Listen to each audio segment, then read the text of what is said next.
Welcome back to Sunday Vibes, one and all. We're still in the pub. Today we've got Christopher Hamill and we've got Doogie Critchley. That's right, Patrick Van Straten has pulled his back or something. Some nonsense excuse, so that's why he's not here. But anyway, nevertheless, we will be doing your questions. The first one comes from loads of you, including ASJADFCB, easy one, including Maluga Farid and James McTeague, who say, are all the problems at United related to Jose, or are there deeper issues, and should Sanchez be dropped? Lads, what are your thoughts? Firstly, on the Sevilla game. Very limp display, I've got to admit. 0-0 first leg, classic. Away from home, and looked like a good result at the time, but looking back on it, that away goal so crucial these days. And then this second leg was so disappointing. Oh. United didn't get going until the final 10 minutes. Over the two legs, they were outshot. They took 23 shots across the two legs with only 4 on target, whereas Sevilla took 46 and 14 on goal. 46 shots in 2 legs. It was crazy. And the most since Real Madrid in 2013. A little fact for you there from UCL Review. Go and watch that after this. Check it out. But yeah, very disappointing for United. Mourinho seemingly got his tactics wrong. McTominay's been in good form, didn't start. Mata only came on very late, and he was very good against Palace and then Liverpool. And it was just generally very disappointing. I've got written down here, over the first 164 minutes of the tie, they managed a shot inside the box every 20.5 minutes. But in the last 10 minutes of the second leg, when the pressure finally was on, they dropped that down to 1 every 3. So they finally got going when they needed to, and the game was gone. Smalling missed a big chance, Romelu missed a big chance, and Alexis Sanchez was once again pretty anonymous. Gave the ball away over 20 times in this game alone. And as a United fan, if I was one, I'd be bitterly disappointed with the lack of ambition, the lack of determination to go win a game, a very winnable game again as well. Sevilla aren't, they're not superstars this year by any respects. But Chris, what did you make of it? Alexis Sanchez was wasteful, wasn't he? But he still created 5 opportunities for his teammates, so was still pretty productive. I think you know what you're getting with Alexis Sanchez. He is always driving at defences, and as a result is kind of wasteful. I think Mourinho's decision to start Rashford on the right instead of the left, where he was so devastating against Liverpool, was a little bit puzzling. His decision to start Fellaini and drop McTominay also, the mind boggled at that a little bit. But you've been short of form for a little while now. Yes. And you were very lucky to get a result against Crystal Palace when Nemanja Matic scored that absolute banger in the 3-2 victory. And the 2-1 against Liverpool sort of relieved a little bit of pressure, showed that Mourinho can still get a result against the top 6. But I feel like even then, the figures are quite alarming. In the 8 matches you played against the top 6, you've conceded 18 shots per game. Which is crazy, and you've been outshot in every single one of those games, apart from the 2-1 against Liverpool when you registered as many shots on target as Liverpool. So, had it not been for David De Gea, I think you're scoring 1 in every 3 chances against the big 6, and you're only conceding 1 in every 7. So had it not been for David De Gea being an absolute freak and maybe opponents being a little bit wasteful, I think the results against the top 6 would have been a little more telling. So my instincts say that Mourinho is riding his luck at the minute, and there doesn't appear to be a long or even medium-term solution to arresting this current style of play, as in you're just getting by the skin of your ball bag. As the Manchester United fan, take the floor. What do you think? Look, I think most worrying, arguably, about the way we went out against Sevilla was Jose's reaction to it. I think Jose's reaction was just like, shocking. Shrug your shoulders, Man United often go out in the Do you not think he's quietly seething behind the scenes? I'm sure he is seething behind the scenes, but he made Man United fans even more seething coming out. Not very tactile. And what message does that send to your players as well? Yeah, I mean, I also think the board would have watched that and gone, bloody hell. So explain what he actually did. Effectively, he obviously, in his post-match press conference, he said, look, I've knocked him out with Porto, I've knocked him out with Real Madrid. Going out this stage is no nothing new to a club like Manchester United, where, yeah, it might be right. We don't necessarily have the best knockout record, but go back to that Porto team. And I remember Jose Mourinho giving a press conference after the game saying, well, you know, Sir Alex Ferguson, he'd be frustrated. I'd be sad too if I had an amazing group of players and got knocked out by a lowly team like Porto. Well, you've just done the exact same, Jose. Yeah, okay. Shoes on the other foot. I feel like the whole atmosphere around Jose Mourinho and Man United at the moment is almost like we haven't really got a plan. We're going week from week. We're going to big signing. And yes, some of the big signings,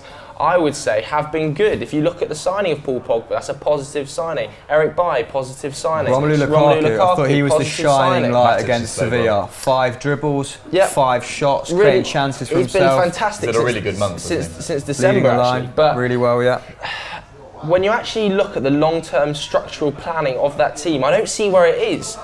We haven't consistently played the same formation. We haven't consistently played the same team. We've brought Alexis Sanchez in January, which seems to have disrupted the likes of Anthony Martial, who was having a really good season, actually, up until around Christmas. So he's been a bit displaced. It's also meant that Paul Pogba hasn't really found an attacking midfield role because Alexis has been playing quite central.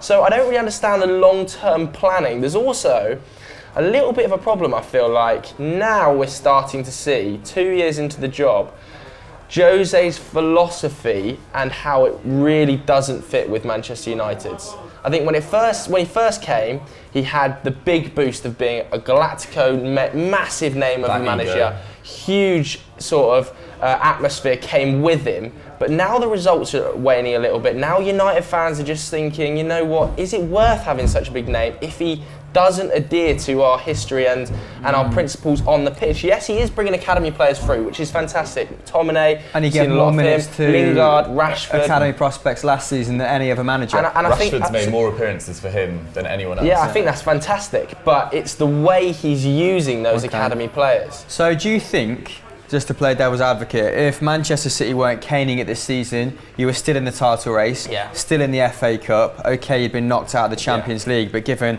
where you were the season beforehand, people would be, this wouldn't even be a conversation.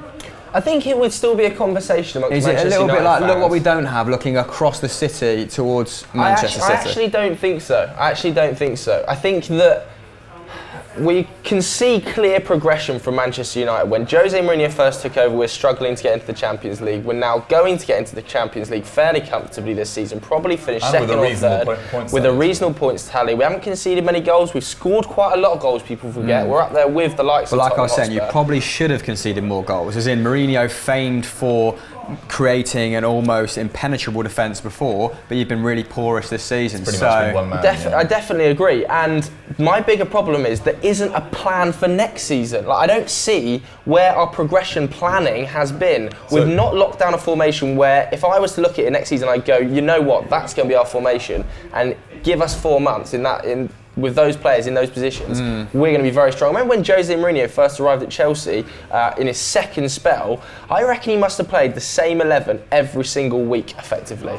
There was little to no changes. This season, we must have played the same starting 11 on about 3 occasions. Yeah, more worryingly, you're still not getting the best out of Paul Pogba either. Yeah, not getting the best out of Paul Pogba. So this comes out on a Sunday. They've got FA Cup match against Brighton effectively yesterday for you guys watching. We expect they'll probably win that. Brighton are on a good run of form, but you'd expect them to come back with a backlash against that.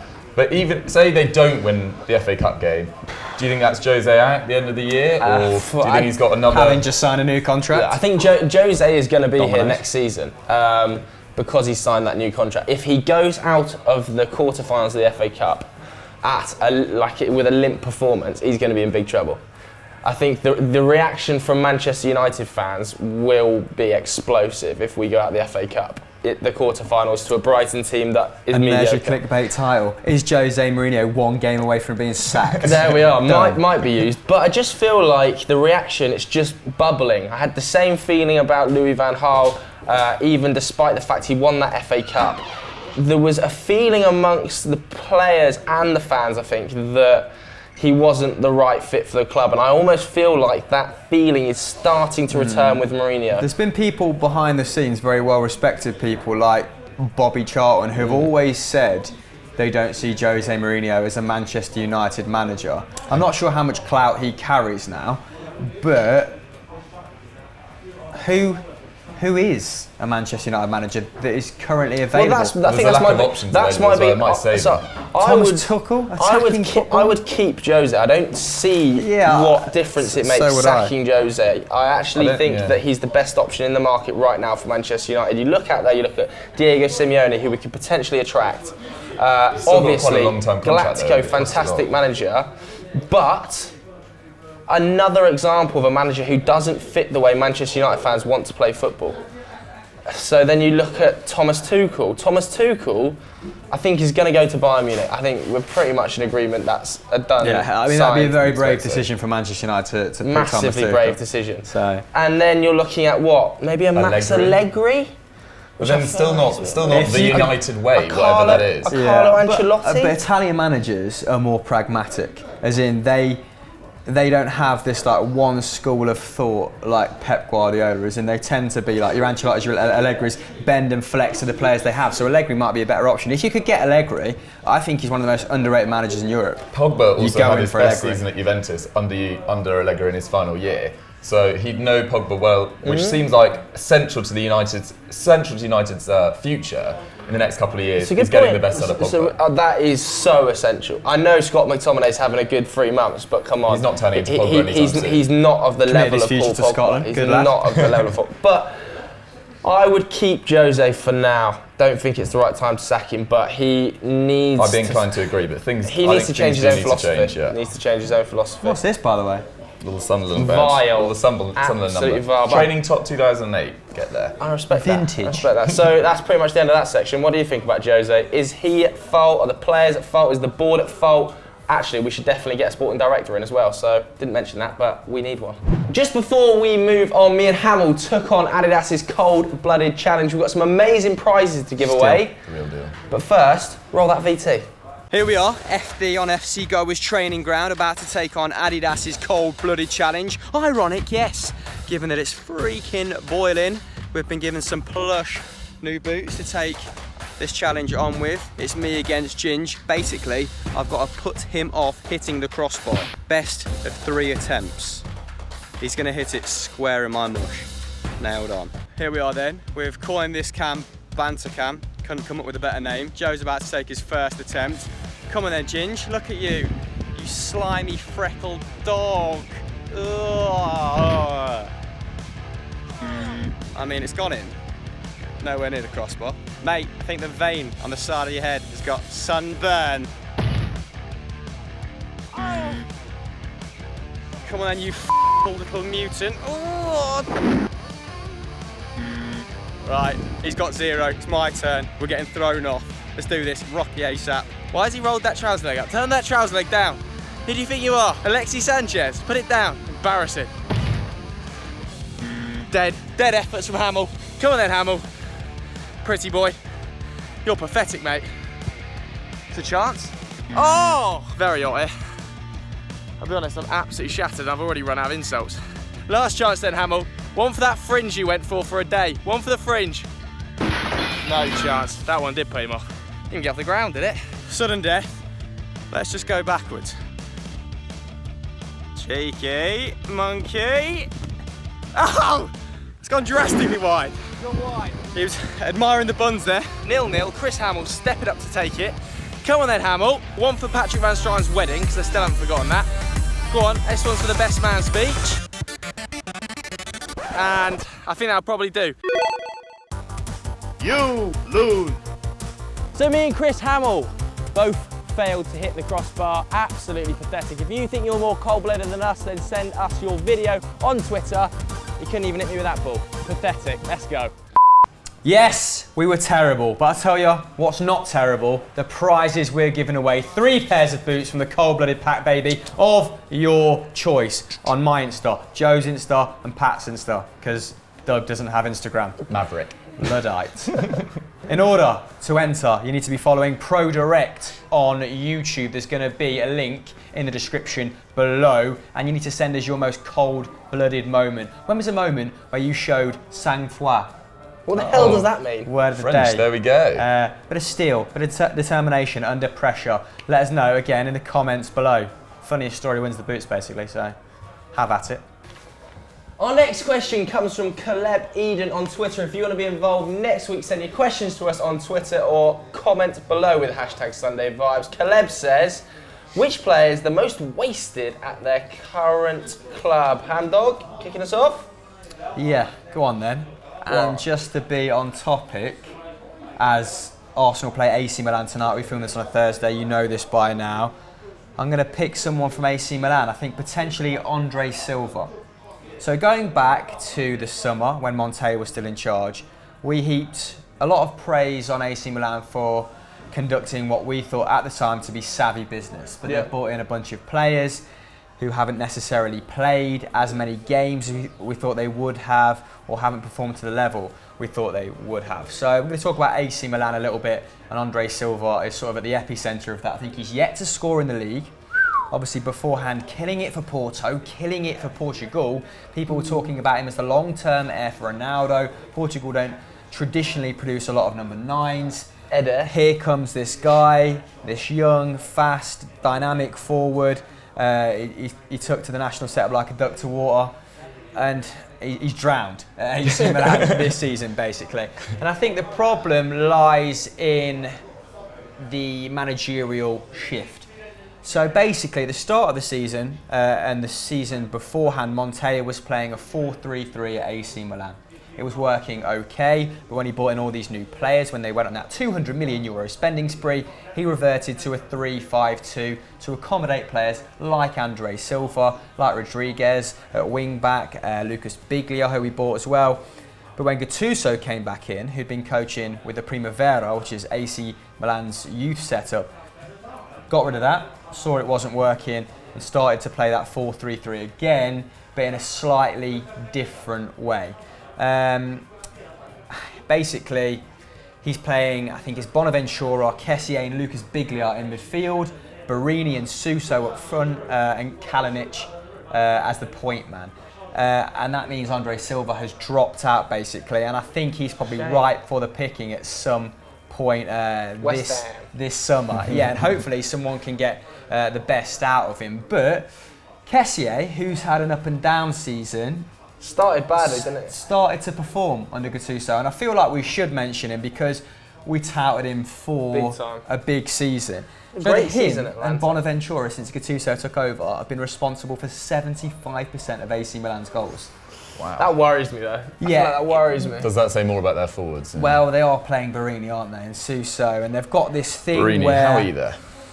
Where Bonaventura actually joins the attack, otherwise their point man, Kalinic, like I said, or whoever, actually finds himself very isolated. So Bonaventura is a very advanced central midfielder. Lucas Biglia often drops back, which I think works well, and the fullbacks push on. So in that AC Milan setup, I think Andre Silva's been wasted, right for the picking, and it'd be interesting to see if Gattuso can continue to get more out of Kessié, continue to get more out of, what the hell happened down there? I think someone fell down the stairs, but we move on. Other players that signed. So I thought I'd bring Serie A into it, mix it up. We spoke about the Premier League. What about you, Dukes? Got anyone in mind? Yeah, so I'm going to do two, but one only very briefly. Any Sunderland players that are just... Any Sunderland players? We've got Joel Asoro who's come in. He's an 18-year-old striker. He's actually looked quite useful, but it's just rotten the club, so I'd rather move on. I'll stick with... I've lost my train of thought just thinking of the disastrous campaign that Sunderland are having. Mahmoud Dahoud, who is a young Dortmund player. He was signed from Borussia Mönchengladbach, I think, the summer before last, or maybe last summer. And big things were expected of him. I saw him at Wembley earlier this year when Dortmund were playing Spurs, and he looked like really, really good player. But he struggled to get game time with Castro and Julian Weigl, taking up most of the time there, getting most of the game time even. And big things are expected of him. He's done very well at Germany, national under 21s, under 20s. So he's one to watch for the future. But my main one would be Mesut Ozil. I think he's very much wasted at Arsenal. I think I would absolutely love to see him. Lives out a fit behind the camera. Keep it real, Liv. Mesut Ozil, I would love to see him just imagine what you do in that City side. It would be unreal to see. I don't know whether Pep would accommodate it. I don't know. I feel like Pep demands a bit more than Mesut can provide. I don't know. I think he's, behind De Bruyne, the best technical player in the Premier League for me. Ooh. Since his debut, which I can't even remember the date, maybe 2007, no one's created more chances in Europe's top 5 leagues. He's created the most amount of chances in the Premier League since he's arrived, and he's right up there for assists too. But quickest to 100 assists, I quickest think. to 100 assists. Cantona was there and thereabouts when I saw that stat. Surprised me. What a creator he was, apparently. There we go. So Mesut Ozil, I'd love to see him move on. I think he's wasted at Arsenal. They're realistically not going to win the Premier League in the next 4 years, which is his final peak years, and I think he deserves one. So Doug just light in the comments up.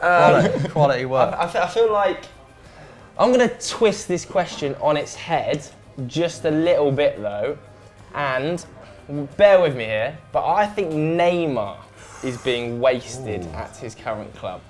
I think that he is better than Ligue 1 and so wasted in his current career, league, not necessarily but also at his current club. Champions League. Also at his current club, because I think he could be doing more on a European level than PSG can do.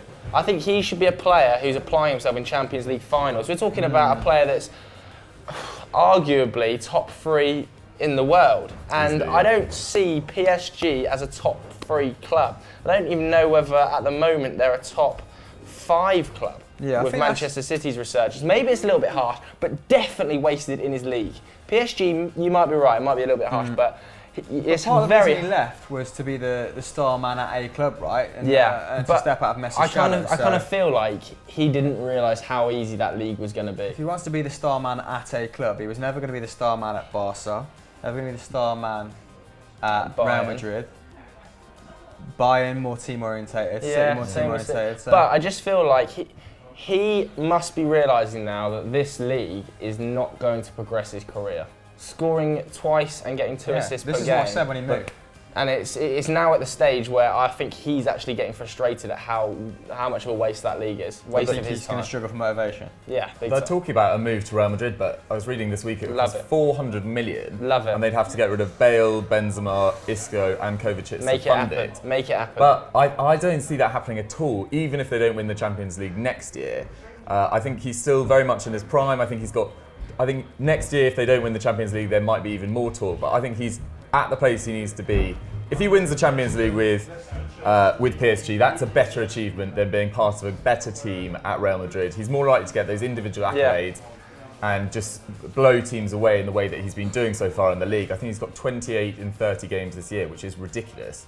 But I don't see that move to Real Madrid materialising. They wouldn't get rid of surely all that talent. And 400 million is just... I kind of agree with you. I think you made a really good point though. I do think it's more the league that he's wasted in than the team, because PSG are an elite outfit. When we were talking about them against Real Madrid, we were saying that they should be beating Real Madrid. So you are right, but the league is so below him. It's so below him, and for me that is a waste of a career. But he'll move, definitely. And we're now going to everybody's favourite new section of the show. It's Hot Takes, this time with Olivia. Go on, Liv. I'm here to take on the hottest of hot takes and explain why you're wrong. Or maybe right, who knows. So Alan Hayden says that Hazard is not an elite player. I would not even consider him in the best 20 in the league, massively overrated, and if he goes to Madrid, it'll be unjustified and he'll be found wanting.